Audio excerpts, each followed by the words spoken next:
Back on halftime and still digesting this news about Isaiah Joe redeclaring for the NBA draft. It's the last day that he and any underclassmen can do so. And here we thought that the conversation today would center around football and start of... Didn't you start the show with saying it's going to be a nice, chill week? I did say we would not be breaking any news, but there it was. I've made myself a liar less than 30 minutes into the first show of a Monday. Well done. Very 2020. So let's bring on Connor O'Gara to make some sense of all of this from Saturday Down South. And our good friend joining us every Monday. Connor, what's up? How are you? I'm doing all right. I'm trying to also not make an idiot of myself because I tweeted this morning that I don't think the Week 1 SEC schedule is going to include a bunch of headliner rivalry games. And then I see Cole Kubelik's tweet, which has since been deleted, about ironing out Week 1. And all of a sudden, I'm like back on my heels, like, wow. Nothing says the season has started more than me making a prediction that goes cold probably like within a matter of hours. So that means we better gear up for Alabama, Georgia, and Florida versus A&M, and we're going to get why not? If we've been waiting all this time for football, and the SEC, the best league in the country, has delayed the season by 3 weeks, and all these other leagues have already canceled, why not have some real headline games Week 1? I mean, we'll watch anything. We would watch Vanderbilt play Vanderbilt right now, but why not have some marquee games? Well, I think from an entertainment standpoint, obviously, we want that. It would be fantastic. Can you imagine if they came out today and they just announced all of these rivalry games? We would be chomping at the bit for the start of a season. It would be fantastic. But I do think that coaches and athletic directors have probably pushed back on this. In a year in which, let's be honest, the schedule is subjective. There's nothing that necessarily determined it in terms of the added matchups and all those different things. It seems like there would be some resistance from these coaches who are, as we know, always about control. In an offseason in which they have had less control than ever, and there have been so many moving parts, and they haven't necessarily been able to have the normal spring reps and to be able to get guys in shape the way that they like to, it would make sense if they didn't want to be judged based on that first game after this pandemic-filled offseason. That's just my guess, and that's based on what we saw from the Big Ten, which didn't really have those headliner matchups in Week 1. Everybody was talking beforehand about, are we going to see Michigan, Ohio State Week 1? No, we didn't see that Week 1. Are we going to see Wisconsin, Iowa Week 1? No, we didn't see that Week 1. That's just because I tend to think, as we saw when the schedule came out, the big premier powers in this conference have a lot to say. And if I'm Nick Saban, if I'm Kirby Smart, Dan Mullen, Ed Orgeron, I'm saying to Greg Sankey, look, we need to do what we can to make sure we at least have somewhat of an easy start. And that might frustrate a lot of fans. That might mean that Arkansas is a really tough Week 1 game. But at the same time, I would understand it from their standpoint of trying to push to make that happen when this offseason has been super, super weird and you have just no idea how your team is going to show up Week 1. I cautioned Razorback fans before the list of opponents came out that if you are going into this schedule release with the idea that it's about competitive balance the way that the NFL does it, that's not what college sports are about. It's never been about competitive balance. It's about, and I know a lot of fans will put it in this term, taking care of the best teams in your conference. That's what it seems to have been about. Even in the Big Ten, before they canceled the season, they did the same thing. This is one of the discrepancies between college sports and professional sports. Pro sports want parity. College sports are not designed for parity, and the commissioners don't care about parity either.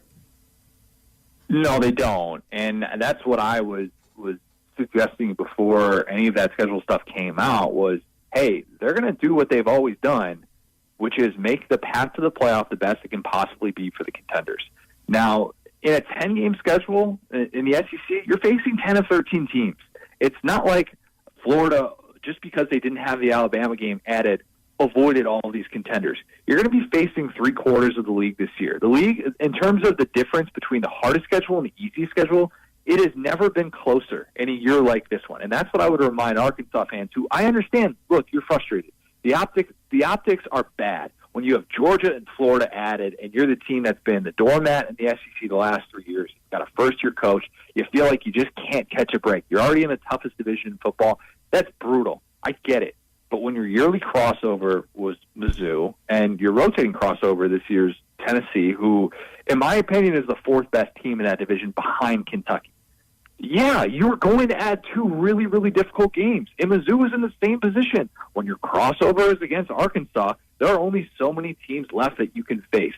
That stinks that it ended up that way. It really does. And I agree with Hunter Yurachek for saying it's the most difficult schedule in college football history. I have no problem with him saying that.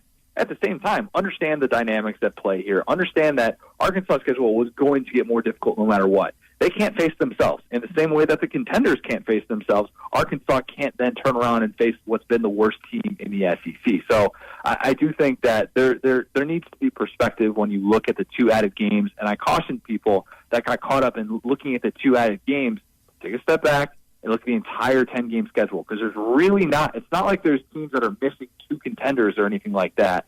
There is a really difficult schedule to win the SEC this year. Nobody is going to win the SEC by getting lucky. It's brutal, but it's never been more even from top to bottom in terms of the most difficult schedule to the easiest schedule, and that's what I come back to, and I think that's a win for the league if we do have a season.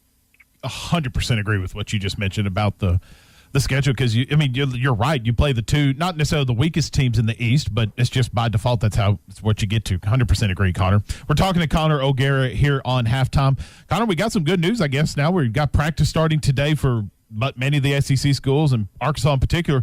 We spoke about this previously, but who's Arkansas's quarterback going to be? We've questioned. We all think it's going to be Felipe Franks, and now we have Kendall Browse coming out during a press conference on Fridays, pretty much saying that it's Felipe's job to lose. Do you agree or disagree with that it's pretty much Felipe Franks, unless if he just messes up the opportunity? Well, 100%. Yeah, Felipe wasn't brought to Arkansas to be the backup. Unless something happens to him physically, yes, I believe that Felipe Franks will be Arkansas' starting quarterback in week one. The big question that I have with Felipe is the same as it was before, and now maybe with these two added games, it's magnified a bit more because reality sort of sinks in that there's not even going to be those, group of five or FCS opponents to be able to get his feet wet a little bit. How does Felipe handle the lows? That's been the biggest question throughout his career. I was there at that game against Miami, where that's a game where Florida is expected to win as a preseason top 10 team against a Miami team that was extremely inexperienced with a first-year head coach. And Felipe, he's talking on the sideline, he's jawing at fans and stuff like that. And he's always had that reputation, from back in, shushing the fans against South Carolina who were doubting him. And, Felipe, it's been well documented what he has been able to sort of handle as the main focal point of a premier program. And I think that there is a significant question to ask about how he's going to handle what are bound to be some rough moments for Arkansas, right? I mean, let's be honest. If Arkansas gets to 3 wins this year, I said this before, Sam Pittman might have the default winner for Coach of the Year. Like, that's reality for Arkansas. How is Felipe going to handle this when the last team that he started on, won a New Year's Six Bowl, was really, really good and had a lot of more positives than negatives, but the negatives were magnified in that season just because of how frustrating they could be. And that's something that I want to see if he has been able to get that sense of maturity. Maybe this year off of not being able to play has sort of changed his mindset a bit. And how is he truly going to embrace that role? What's it going to be like when, if he falls behind 35-7 in a game? Is he still the guy that's trying to be able to get his teammates excited and do all those different things? Because if you're going to be a quarterback in this league, you got to be steady. And I think that's the thing that Felipe we need to see. He's going to be able to make some of the same throws that we saw Ryan Mallett make a decade ago. The talent is absolutely there. But does he have what it takes between the ears to be able to deal with the highs and lows of this season? That remains to be seen. Do you think Kendall Browse and Sam Pittman shock everyone, and maybe the possibility of starting KJ Jefferson or maybe a Malik Hornsby? Or is that pretty much just a pipe dream for some Razorback fans? No, I think it's a bit of a pipe dream. I do. And in a year like this, I wrote this about the SEC quarterback battle. I think the veterans are going to have the benefit of the doubt in an offseason like this, where you really don't necessarily have the same sort of reps. You don't even have the spring showcase for those younger guys, which I think is really important. But I think that the veterans are going to get the benefit of the doubt in those quarterback rooms, especially when the schedule is so difficult to start off. You really want to feel like you can trust who you put under center. And that's not to say that Arkansas has a bunch of guys that can't be trusted and that Kendall Briles won't turn to some of them. But at the same time, I think that's why Felipe Franks was brought in. You bring him in when he's got a year left of eligibility, and you hope that he can be the guy from start to finish. Let's call it what it is. If Felipe can do that, that's a win this year for Arkansas. I mean, considering the way that Chad Morris shuffled through quarterbacks like playing cards, I think that if you can have a starting quarterback from start to finish for Arkansas football, that's a sign of a good thing going forward, and maybe Kendall Briles is doing some things that are working. But I do think that it's going to be Felipe's job until further notice. Maybe they make a surprise where he gets benched for a game or something like that. That could happen. But as of right now, yeah, I agree. It's his job to lose. I know we mostly talk football these days, Connor, but let's wrap up with a little basketball here. And Isaiah Joe is the first of anybody to redeclare for the NBA draft. I don't think he'll be the last one to do it, although today's the deadline. So, I mean, people will say he worked the system, but I think Isaiah just paid close attention to the last week of what's happened. You know, where we thought that the college football, like a week ago, a lot of us were almost convinced that there would be no college football. I think the uncertainty of whether or not there will be college basketball, what the season will look like, and there is more certainty in the NBA or even the G League playing. I guess the question now for Isaiah is, does he get drafted still, which still could be a question.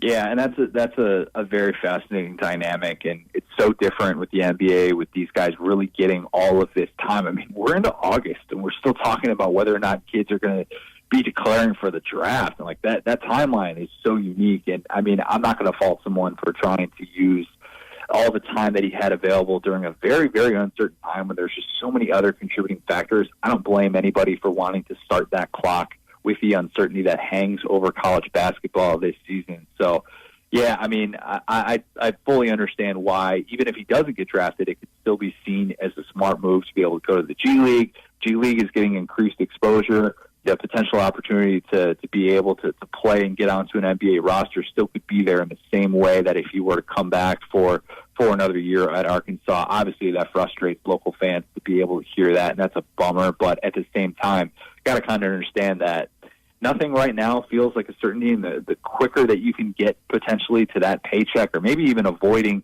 you know, if you avoid having a down year in which you hurt your draft stock even more, I mean, that's something to consider as well.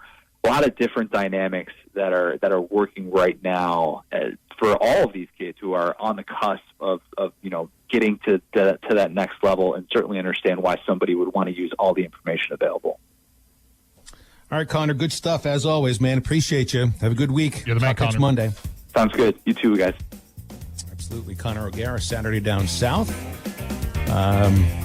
Yeah. And I think most of us will look at this Isaiah Joe situation figuring it sounds like he did the right thing, at least for him. But I would like to get a window into his thoughts, what it's been like for this last week for him. Hey, we have a brand new contest. It's brought to you by hitthatline.com. The Hardee's Lunch Bunch. Hardee's in Northwest Arkansas and the River Valley, taking care of lunch for one lucky office or job site each week. Just go to hitthatline.com, click on the Hardee's Lunch Bunch button at the menu bar, leave your info, and each Thursday we'll select a winner to receive Hardee's lunch for you and your work friends to be brought to you.